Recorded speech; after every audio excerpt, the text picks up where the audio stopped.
Welcome to The New Next, a podcast that addresses current events and how they will impact the future. Co-hosted by the inquisitive public speaking champion, Mike McVeigh, and energy, economics, and technology expert, Matt Jensen. Join us as we explore all things energy, economic, tech, and political, and how they will affect our future. Podcasts typically grow by word of mouth. If you know anyone who would enjoy this content, sharing this in a message or by posting on social media would mean the world to us. Thanks for listening, and let's get started. Trevor Noah made a joke on one of his recent daily shows, and I thought of this based on what we talked about regarding Biden's influence on raising the gas prices. And Trevor Noah's like, "Oh, I see what you did. You just raised the gas prices so high that's the way you were able to defund the police." Because police are answering more phone calls now as a way to they're trying to not send people out to places unless there's actually enough of a reason to bring someone out. Because it's blown their budget for a year. Oh, basically. Yeah. The Oklahoma Highway Patrol, I have heard, is over $500,000 over their gas budget, and that was 2 months ago. Wow. So they're making interesting cuts from what I hear again. But yeah, people aren't necessarily making all the best choices on how to respond to the energy crisis. They're cutting things that might not need to be cut and not cutting the things that probably should be cut. Yeah. Well, it's hard. It's kind of like changed the whole landscape. Like, I think between the dislocation in shipping, so like ocean freight shipping basically is still extremely expensive, and there's still a lot of like lead issues with it too. So we talked a little bit about that in the past, but that and the diesel being basically $6 plus a gallon. Like, we've lived in this area so long that cheap items, I just use an example, like a bag of rice, for instance. Like, I don't think people necessarily realize how much the fuel cost, transportation cost goes into that. Shipping stuff all around the world, and then, like Shanghai and some other places in China were shut down for a while, so I'm sure that's having lagging effects too. But it's very interesting.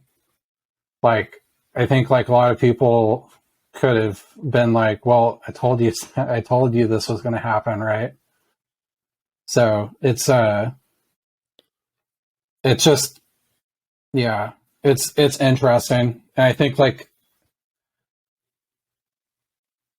I'm going to do analysis soon, looking at like I've got the data and stuff, comparing the rate of change for gasoline prices and the effect on elections, like the following elections. But I just purely based on that, it's probably not going to be a very great election cycle for the Democrats, because I think some of the response, in November, some of the response to it has been basically, well, this is kind of what we need to transition away from oil and gas, and right. It's I don't think people are really trying to hear that when their kind of whole quality of life is getting totally shaken up overnight. Yeah, I have seen that be a common response, is that they think that this is definitely going to turn over the Senate at the very least. I'm kind of I'm interested to see how it plays out. It'll let us know a lot more about how people actually feel, as opposed to just the outliers that post things and stuff. Totally. Because, I mean, what was it? Well, like apparently people don't want us to talk about politics as much. So, well, it's just like I think it's related to finance and economics too, because it's so like a Pew Research survey that I read recently had the things that likely voters were most concerned about were basically inflation and the economy. right. And I believe consumer sentiment is the lowest on record since they started doing it in 1970s. Mm-hmm. So from a financial market perspective, if granted, like I think a lot of there's going to be winners and losers because there's a lot of still high paid people that are still spending heavily. But for a lot of the market, like it's pretty, I'd say rough out there for people. There's a lot of people that are having to make poor decisions because they were barely getting by in the first place. So Right.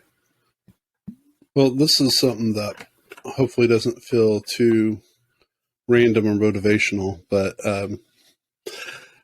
so I was talking about getting a new car, and the reason why we needed to get a new car is we drove to Chicago and then a little bit west of Detroit for a mini vacation or with some friends. It wasn't like a family vacation. And on the way back, my car completely stopped. And within a friend of mine, we went and picked it up the next day. And the reason why this is relevant, this does deal with several of these things. The gas price in Oklahoma when we left was about, I want to say $4.70 a gallon ish. Missouri, just inside Joplin, gas was $4.67. I remember it was distinctly being 3 cents cheaper for a place that jacks the prices up. St. Louis, still under 5, like $4.97 or something. Not Chicago, but Illinois as a whole, the least expensive gas we saw was about like $5.90. And then Chicago proper, it was as high as $6.80. And then that's so crazy. And then Indiana for the little part we touched, and Michigan, it was under $5.50 at the highest. And coming back, same thing. Illinois as a whole, the gas is just up there. So when we went back to go pick it up, because my car was shut down in southern Illinois, we made sure to fill up even before we got to St. Louis, just so that way we could have the best price per gallon, because we were in a truck that was 18.6 miles per gallon on our way to pick up the vehicle. And on our way back, it was like 15.4. So saving those precious, $1, $2 on gas. The Uber in Chicago, the guy was like, yeah, I'm expecting it to be $8 before the end of the month. Of course, this is like June 2nd. So we're not talking about even not like May 30th or something, but they're not having high hopes. And I think sometimes we forget how much those little parts really do make a big difference, because even though Illinois has always been a couple dollars more expensive than Oklahoma, it's more than that. It's more extreme, and just the way it's set up and everything. Yeah, it's interesting. I mean, it's hard. Like if you're like a big company and you've hedged your diesel prices, like I know some conglomerates in the food space have really hedged their diesel well for 2022 and 2023. Like they're basically going to be in a lot better financial space than a lot of companies. Right. But it's just, I mean, it's really not good for the economy. So, it's been pretty, I think, alarming for how fast it's risen. Mm-hmm. And it's, at the same time, I read something recently. I think in the last 10 years, we've gone from like 250 refineries in the United States to 130. But we've made it pretty difficult to refine products here in our own country. So it's just kind of like, in what ways? Regulatory, I would say, is a lot of it.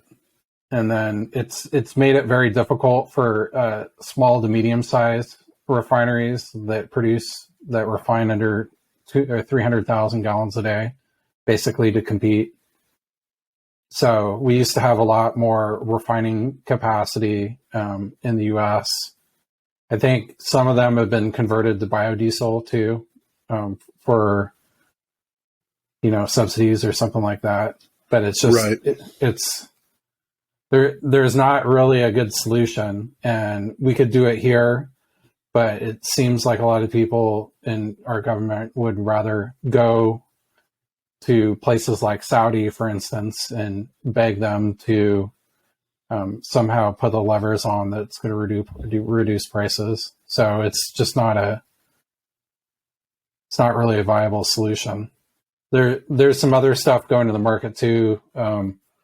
So the EU is, and I think like the UK with that too, is talking about banning insurance for ocean vessels carrying Russian crude and Russian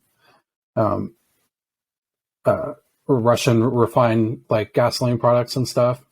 Right. And I'm pretty sure that that's going to happen. I haven't checked on it today, but that's like between like Lloyd's of London and some other companies, they insure probably 85% of the world's vessels for carrying crude. Goodness. So that would essentially mean that you're pulling out 10 to 15% of the global oil capacity out of export markets. So like, it's, you get it at, it's like, I don't know if they do the math. Sometimes they're like, well, Russia's making too much money on this, so we need to cut them out. And then there's like loopholes for them to still transport it. So instead of making $100 a barrel, they're making 150 now. And it's at some point, it's just kind of like, it's just not really, so it's not really a viable solution without really hurting yourself too in the process. If you would like to learn more about the New Next podcast, find us at thenewnextpodcast.com, where you can suggest a topic you would like for us to cover. If you enjoyed what you heard, share the podcast, tell a friend about it, or rate us with 5 stars. We appreciate you.